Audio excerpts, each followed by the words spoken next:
Marco and Isabella were the best. Not the best at everything, just the best at stealing things. They weren't mean or anything, they just really liked the challenge. Marco was the brains, always thinking 3 steps ahead. He was good at planning and never panicked, even when things got tough. Isabella was the muscle and the charm. She could talk her way into or out of anything and could climb a building faster than a squirrel. People thought they were unstoppable, and maybe they were right. They had pulled off jobs that seemed impossible. They'd once lifted a famous painting right off the wall of a museum during opening hours, replacing it with a perfect copy. No one even noticed until days later. They were like ghosts, moving silently and leaving no trace. Marco always wore a crisp suit, even when planning a heist in a dusty basement. He said it helped him think clearly.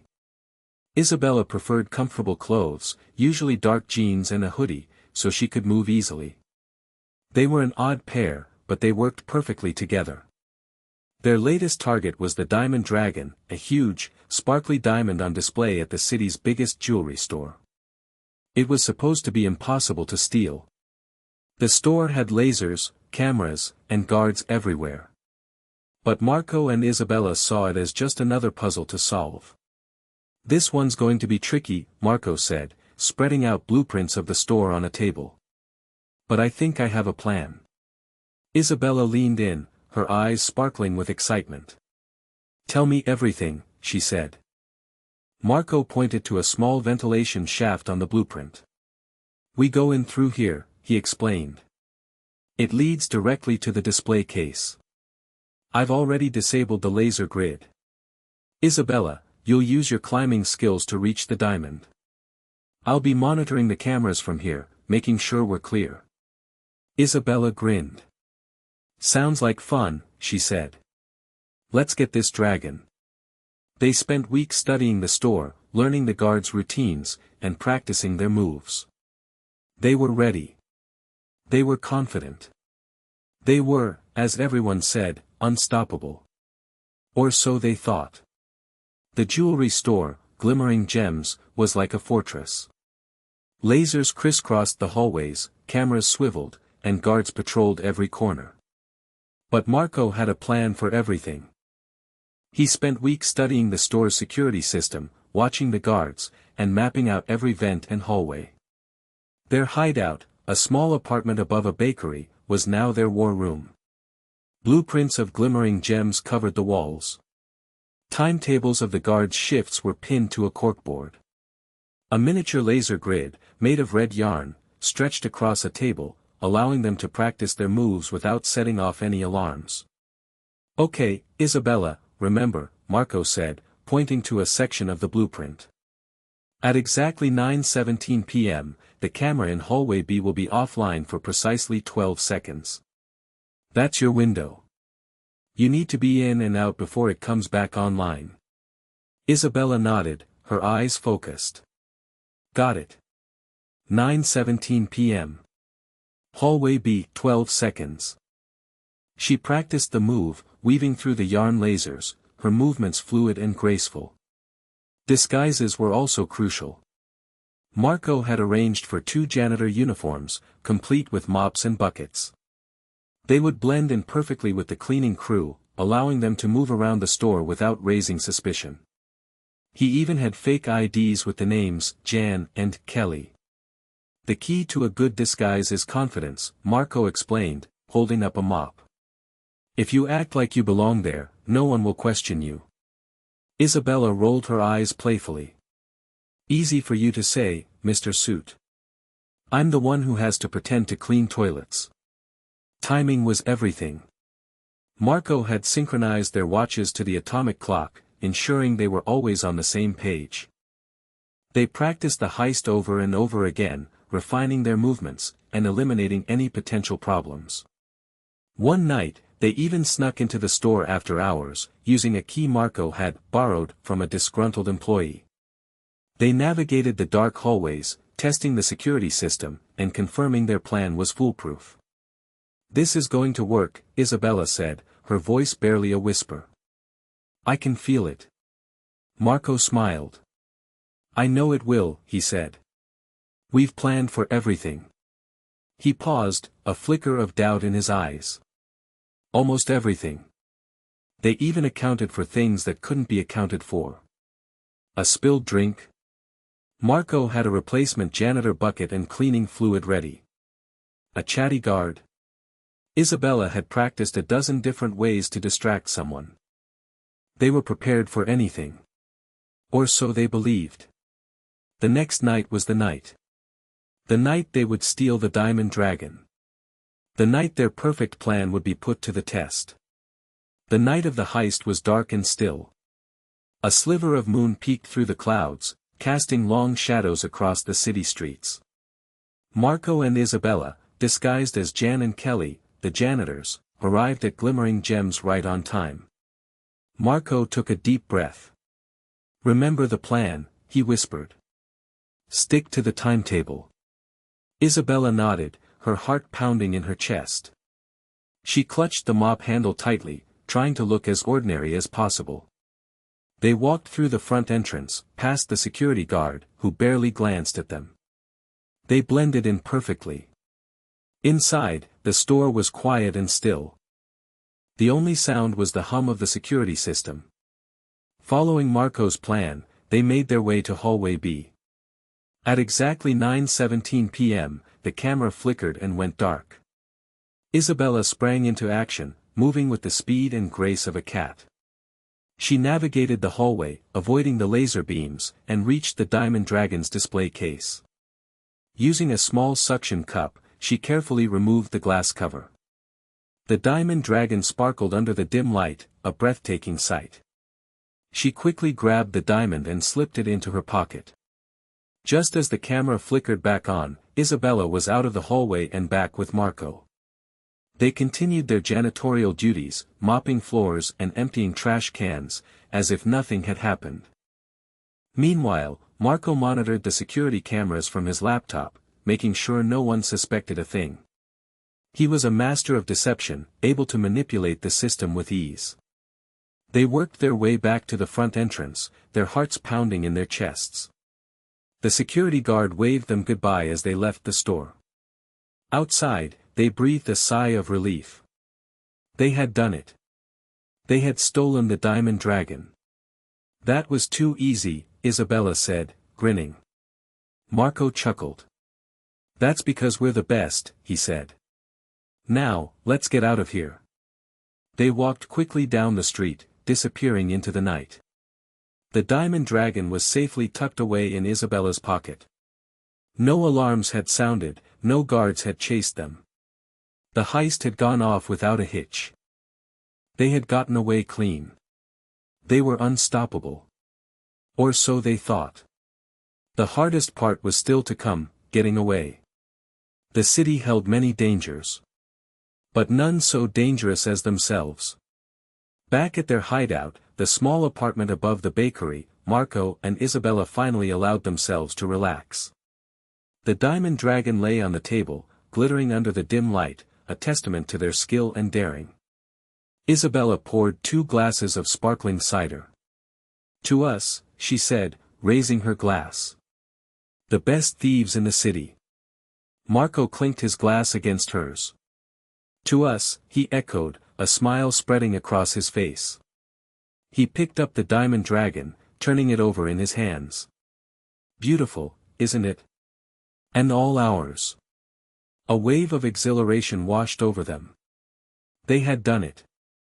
They had outsmarted the security system, outmaneuvered the guards, and stolen the most valuable diamond in the city. The feeling of getting away with it was intoxicating. I still can't believe how easy it was, Isabella said, shaking her head. All that planning, all that practice, and it was over in a few minutes. That's the sign of a good plan, Marco said. When everything goes smoothly. They laughed, giddy with excitement. They talked about their future, about all the things they could do with the money they would get for the Diamond Dragon. We could travel the world, Isabella said, her eyes sparkling. See all the places we've always dreamed of. Or we could buy a tropical island, Marco suggested. And retire in style. The possibilities seemed endless. They felt like they were on top of the world, invincible. They had achieved the impossible, and nothing could stop them now.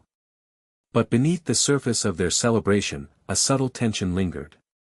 Marco couldn't shake the feeling that something was wrong. He had planned everything so carefully, accounted for every possible contingency. But still, a nagging doubt remained. He looked at Isabella, who was dancing around the room, celebrating their victory. He loved her adventurous spirit, her unwavering confidence. But sometimes, her impulsiveness worried him. She had a tendency to take risks, to act without thinking. "Isabella," he said, his voice serious. "We need to be careful. We're not out of the woods yet. We still need to sell the diamond and disappear."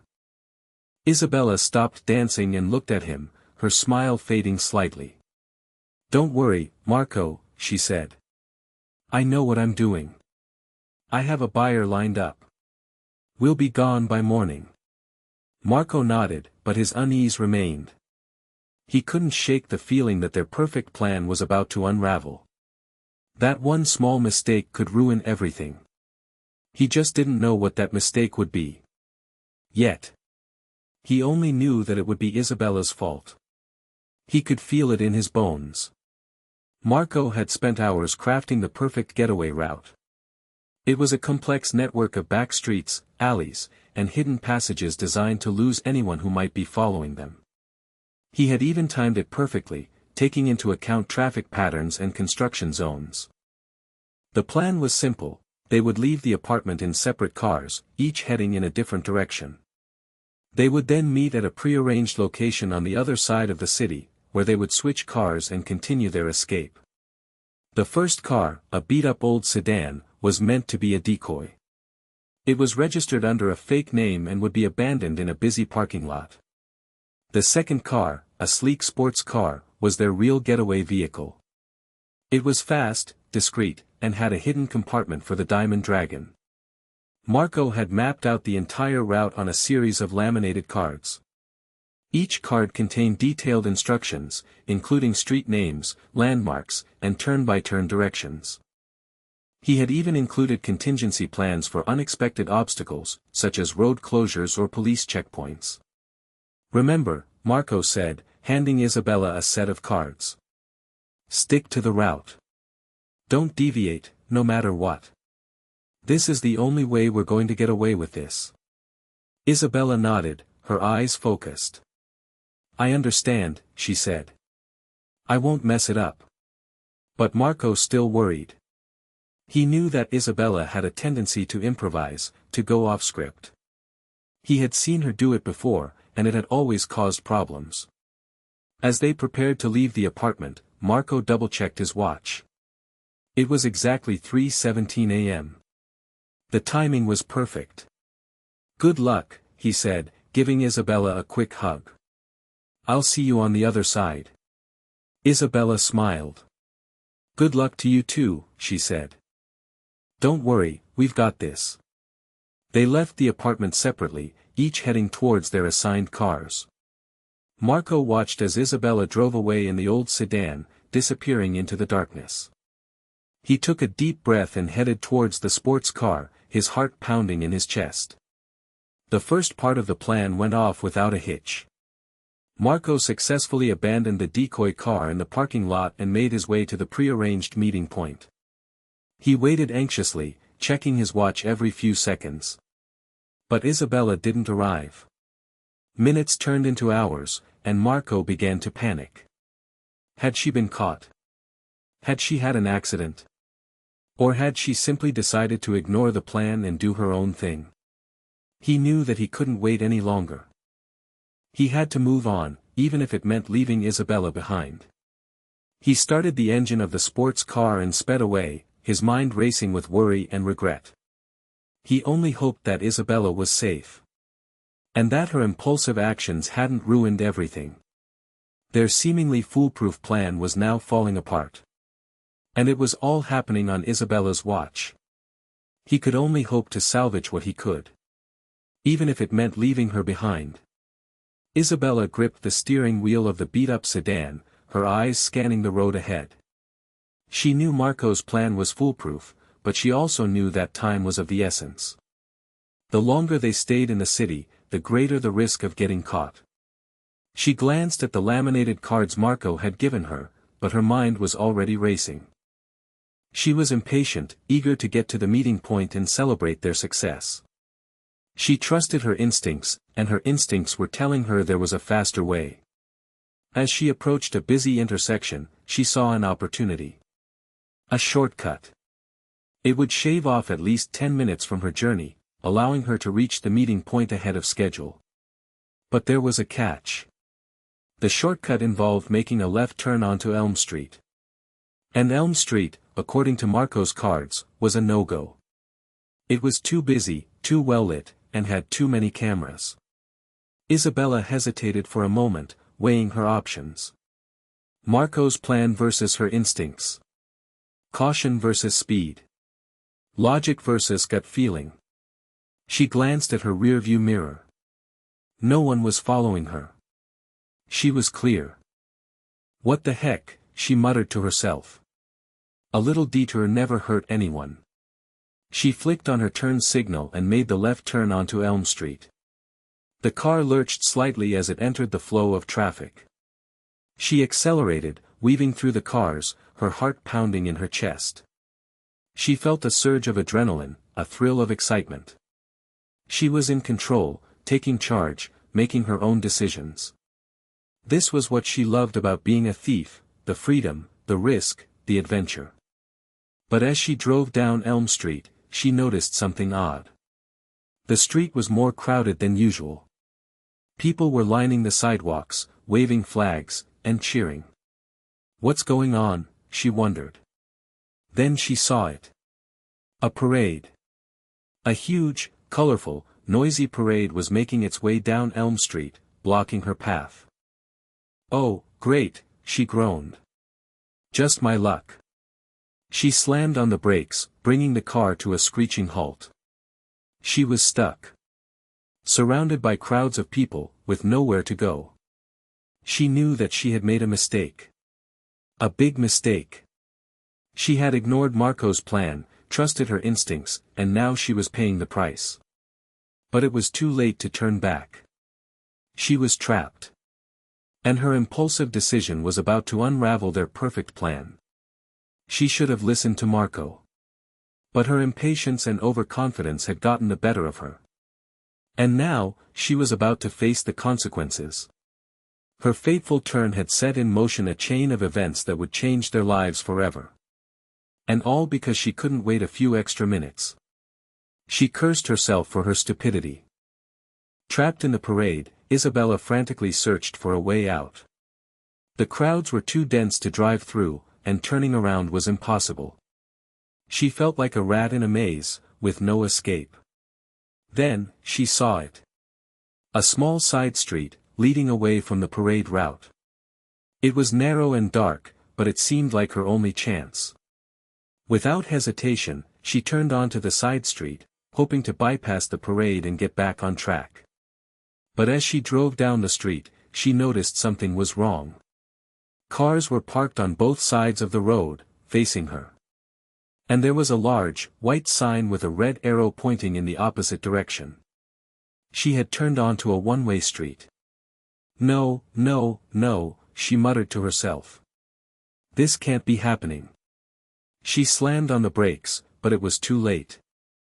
She was already halfway down the street, with no room to turn around. To make matters worse, a police car was approaching from the other end of the street. The officer inside spotted her immediately and flipped on his lights. Isabella's heart sank. She was caught. Red-handed. Driving the wrong way down a one-way street, in a car that was probably wanted by the police. She knew that she had to act fast. She couldn't let the police officer get close enough to identify her. She had to find a way to escape. She put the car in reverse and slammed on the gas.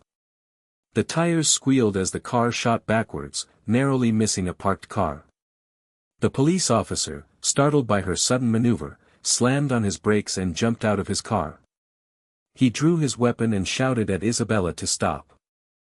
But Isabella ignored him. She continued to drive in reverse, weaving through the parked cars, desperate to get away. She knew that she was making a huge mistake. Driving the wrong way down a one-way street, while being chased by the police, was not exactly the smartest thing to do. But she was out of options.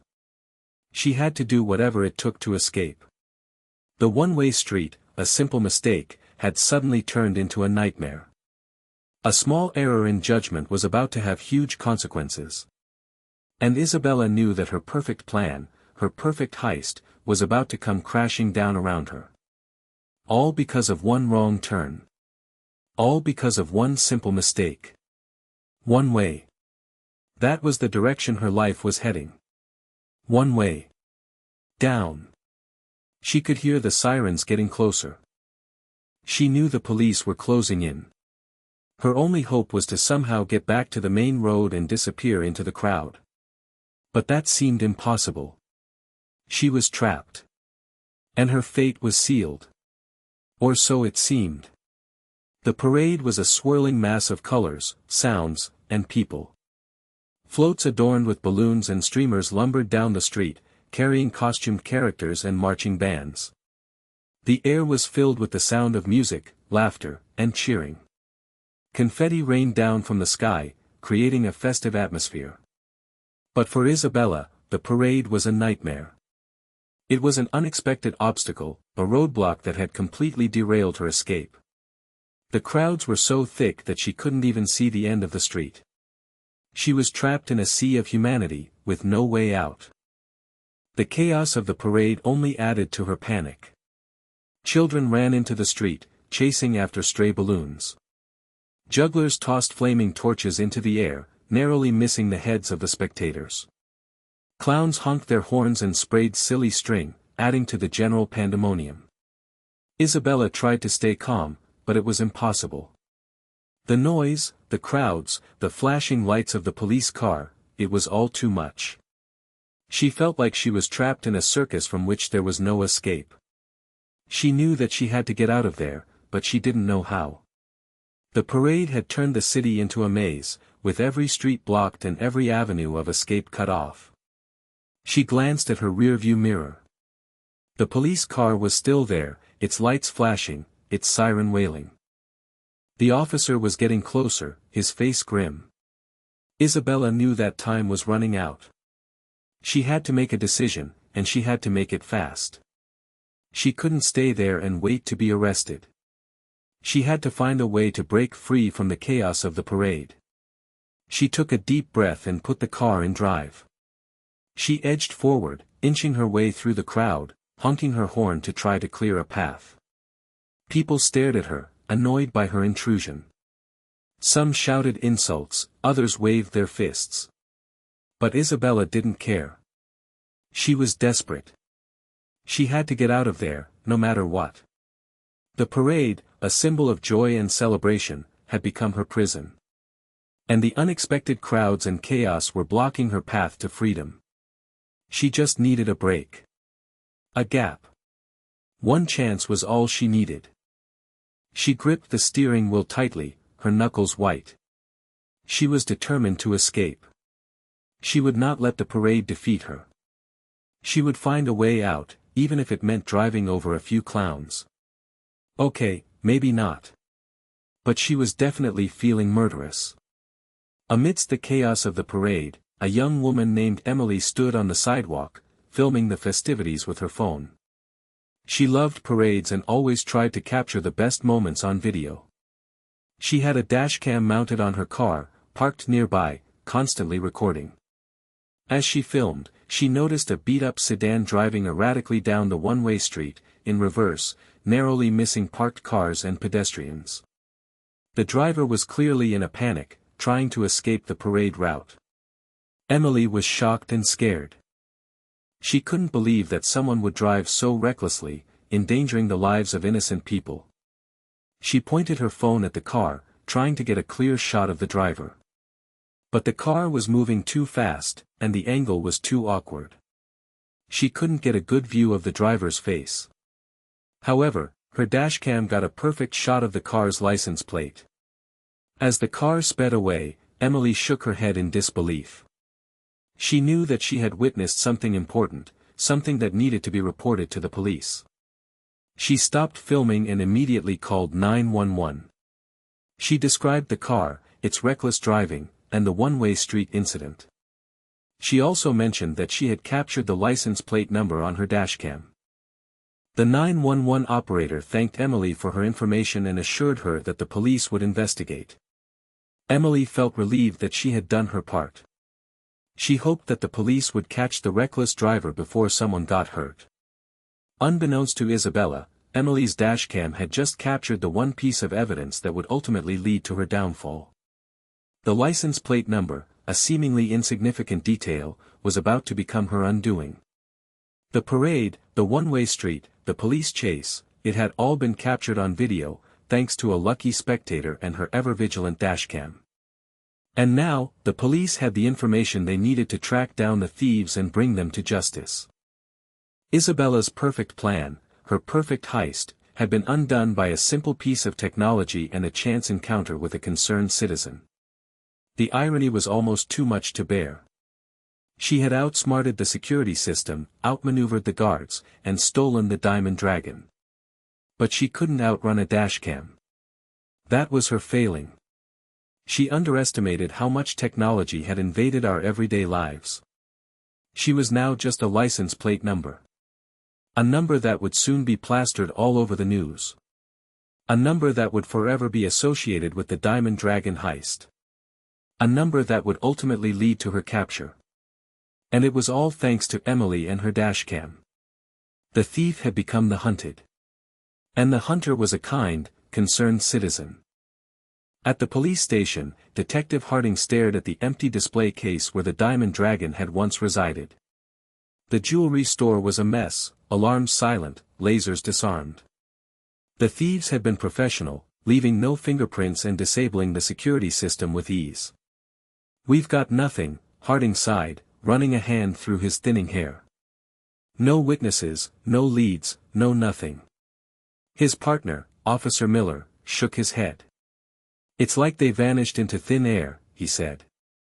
Just then, the 911 call about the reckless driving incident came in. Harding initially dismissed it as a minor traffic violation. But then, the operator mentioned the dashcam footage and the license plate number. Harding's eyes widened. "Get me that footage," he ordered. "Now." Within minutes, the dashcam video was playing on the big screen in the police station. Everyone watched in stunned silence as the beat-up sedan sped down the one-way street, narrowly avoiding parked cars and pedestrians. "That's our car," Miller exclaimed, pointing to the license plate number. "Run it." The computer quickly identified the car as a rental, registered under a false name. But it was a start. They now had a tangible lead. Harding immediately issued an all-points bulletin for the car. He also dispatched officers to the rental agency to gather more information. "Find out who rented that car," he ordered. "And find them fast." The police investigation was now in full swing. What had started as a seemingly impossible case had suddenly become solvable, thanks to a lucky break and a concerned citizen with a dashcam. The detectives worked tirelessly, piecing together the puzzle. They reviewed security footage from nearby businesses, interviewed witnesses, and analyzed the rental car records. They soon discovered that the car had been rented by a woman using a fake ID. But they were able to get a blurry image of her from the rental agency's security camera. Harding recognized the woman immediately. It was Isabella, a known associate of Marco, a notorious thief with a long rap sheet. "We got them," Harding said, a smile spreading across his face. "We finally got them." He issued arrest warrants for Marco and Isabella and mobilized every available officer to track them down. The hunt was on. And the police, armed with the dashcam footage and the identities of the thieves, were determined to bring them to justice. The tide had turned. The police had gone from having nothing to having everything they needed. And it was all thanks to a dashcam and a wrong turn. The investigation had begun, and Marco and Isabella's time was running out. They just didn't know it yet. But they would. Soon. Back at their hideout, Marco was pacing anxiously. He had tried calling Isabella several times, but she wasn't answering. He knew something was wrong. He turned on the TV and flipped through the news channels. He stopped when he saw a report about the Diamond Dragon heist. The reporter was standing in front of glimmering gems, describing the details of the theft. Marco's heart sank. He knew that it was only a matter of time before the police connected him to the crime.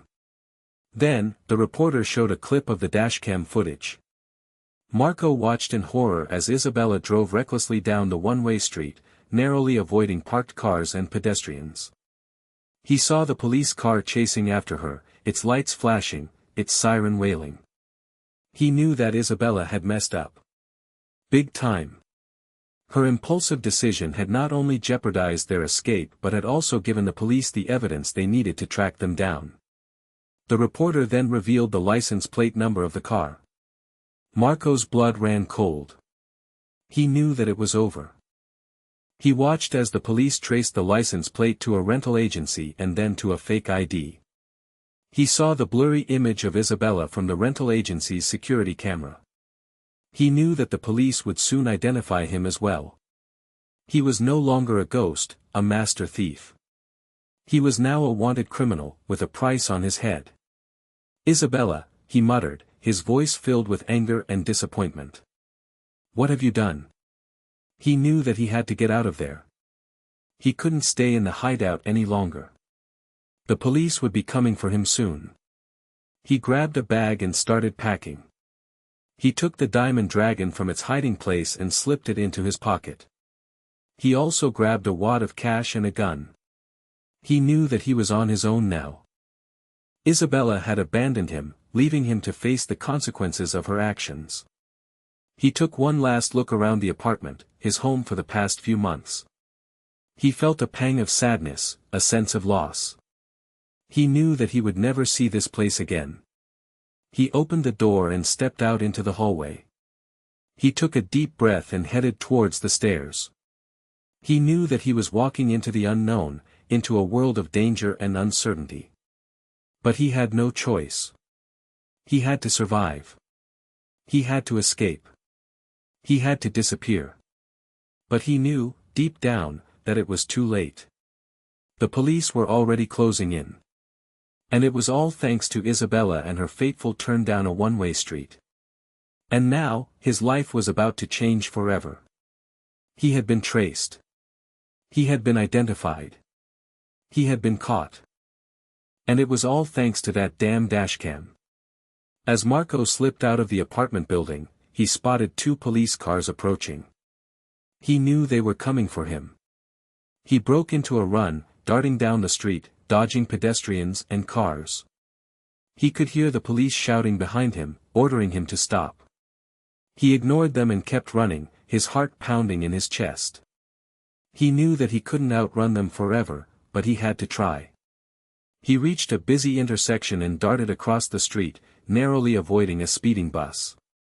He could hear the tires screeching behind him as the police cars swerved to avoid the collision. He ran into a crowded park, hoping to lose himself in the throng of people. He weaved through the families picnicking on the grass, the children playing on the swings, and the elderly couple strolling hand in hand. But the police were still on his tail. They had called in reinforcements, and the park was now swarming with officers. Marco knew that he had to change his strategy. He couldn't outrun them on foot. He needed a car. He spotted a taxi waiting at the curb and jumped inside. He pointed his gun at the driver and ordered him to drive.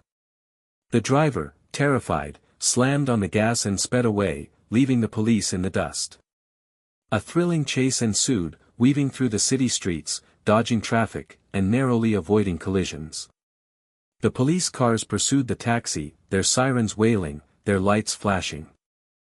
Marco barked orders at the driver, telling him which streets to take, which turns to make. He was trying to outsmart the police, to lead them on a wild goose chase. But the police were too smart. They anticipated his every move and stayed hot on his tail. The chase led them through the city's business district, its residential neighborhoods, and its industrial areas. They raced past skyscrapers, houses, and factories, leaving a trail of chaos and destruction in their wake. The city was now a battleground, with Marco and the police locked in a desperate struggle for survival. The chase was reaching its climax. The police were closing in, and Marco knew that he was running out of time. He needed to make a bold move, a desperate gamble. He had to do something drastic to escape. But what? He scanned the city. There had to be something. Anything. But time was running out. He could hear the helicopters overhead. He was completely and utterly surrounded. The net was closing. And there was no way out. It was all over. He just didn't know it yet. But he would. Very, very soon. Marco knew he was cornered.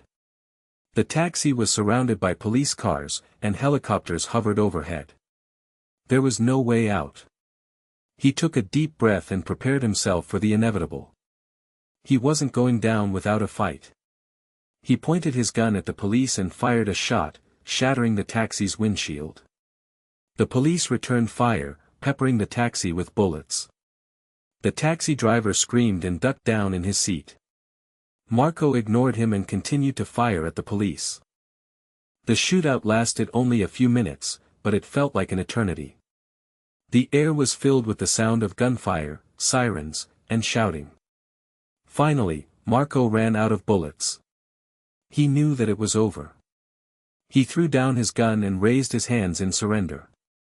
The police swarmed the taxi and dragged him out, handcuffing him and throwing him to the ground. As he lay on the pavement, surrounded by police officers, Marco looked up at the sky. He felt a sense of relief, a sense of resignation. It was finally over. Meanwhile, Isabella was still trapped in the parade.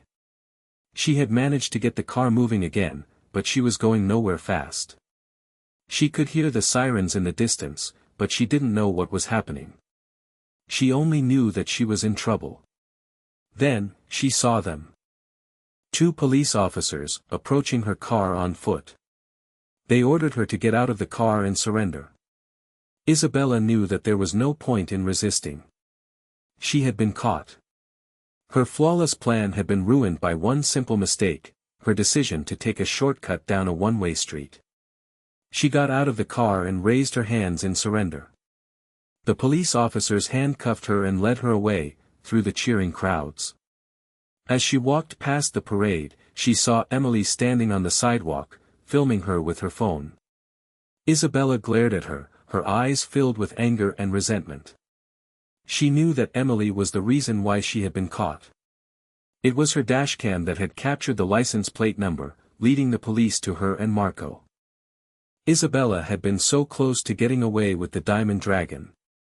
She had outsmarted the security system, outmaneuvered the guards, and stolen the most valuable diamond in the city. But in the end, it was a simple mistake, a wrong turn, that had brought her down. And now, she was facing the consequences. Her flawless plan, her perfect heist, had been undone by one small error. And it was all her fault. She and Marco were now officially caught. Their lives were ruined. And it was all because she didn't listen to him. It was all because of her. And now, she had to face the music. And she knew that music would be a very sad song. With Marco and Isabella in custody, the police began the process of recovering the loot and bringing the thieves to justice. The Diamond Dragon was found in Marco's pocket, still glittering under the dim light of the police station. It was carefully placed back in its display case at Glimmering Gems, where it belonged. The police also recovered the money that Marco had taken from the hideout. It was used to pay for the damages caused during the car chase and the shootout. Marco and Isabella were charged with grand theft, armed robbery, and a host of other crimes. They faced a long prison sentence. During the trial, the dashcam footage was presented as evidence. It showed Isabella driving recklessly down the one-way street, clearly demonstrating her guilt. The jury found Marco and Isabella guilty on all counts. They were sentenced to 20 years in prison. Detective Harding felt a sense of satisfaction. He had brought two dangerous criminals to justice and recovered a priceless artifact. He knew that Marco and Isabella's lives were ruined, but he also knew that they had earned their fate. They had chosen a life of crime, and they had paid the price. Emily, the young woman who had captured the dashcam footage, was hailed as a hero. She received a reward from the city and was praised for her quick thinking and civic duty. She used the reward money to buy a new car, with an even better dashcam. She continued to film parades and other events, always ready to capture the unexpected moments. The Diamond Dragon heist became a legend, a cautionary tale about the dangers of impulsiveness and the power of technology. It was a reminder that even the most flawless plans can be undone by one simple mistake. As for Marco and Isabella, they spent their days in prison, regretting their choices. They had once been the best thieves in the city, unstoppable and untouchable. But now, they were just prisoners, serving time for their crimes. Their lavish dreams of a tropical island and a life of luxury had been replaced by the harsh reality of prison life. They had lost everything, all because of one fateful turn down a one-way street. Their loot was recovered. And they faced justice. Their tale was over. And so, the story of the Diamond Dragon heist came to an end. It was a story of skill, daring, and greed. But it was also a story of luck, technology, and justice. A story that would be told and retold for years to come. And a story that served as a warning to all those who dared to break the law. Because in the end, crime never pays. Or at least, it rarely pays. And when it does, it's usually for a very short time. The city could finally rest easy, knowing that the Diamond Dragon was safe and that the thieves were behind bars. Justice had been served. And that was all that mattered. The story of Marco and Isabella, the skilled thieves who dared to steal the Diamond Dragon, serves as a powerful lesson. It's a lesson about planning, about teamwork, and about the importance of following instructions. But most importantly, it's a lesson about how even the best plans can fail with a single error. Marco and Isabella had meticulously planned every detail of the heist. They had studied the security system, learned the guards' routines, and practiced their moves until they were perfect. They had even accounted for unexpected obstacles, such as spilled drinks and chatty guards. But they had failed to account for one thing: Isabella's impulsiveness. Her decision to ignore Marco's plan and take a shortcut down a one-way street had set in motion a chain of events that led to their downfall. It was a simple mistake, a seemingly insignificant decision. But it had huge consequences. It had ruined their perfect plan, their perfect heist, and their lives. The story of the Diamond Dragon heist is a reminder that even the most skilled and experienced individuals are not immune to error. Everyone makes mistakes, and sometimes, those mistakes can have devastating results. It's also a reminder that teamwork is essential for success. Marco and Isabella were a great team, but their partnership was ultimately undermined by Isabella's decision to act on her own. If Isabella had trusted Marco's plan and followed his instructions, they might have gotten away with the Diamond Dragon. But she didn't, and as a result, they were both caught. The story of Marco and Isabella is a cautionary tale about the dangers of overconfidence and the importance of humility. It's a reminder that even the best of us can make mistakes, and that we should always be willing to listen to the advice of others. In the end, the Diamond Dragon heist was a failure. But it was a valuable learning experience. It taught Marco and Isabella, and everyone who heard their story, that even the best plans can fail with a single error. And that's a lesson that we should all take to heart. Because in life, as in heists, it's the small details that often make the biggest difference. It's the little mistakes that can have the most significant consequences. So, the next time you're planning something important, remember the story of Marco and Isabella. Remember the Diamond Dragon heist. And remember the lesson: even the best plans can fail with a single error. Always double check. Always follow instructions. And always be willing to listen to the advice of others. Because in the end, it's the small details that can make all the difference. Their lives and their freedom depended on it. And they lost. Don't you make the same mistake.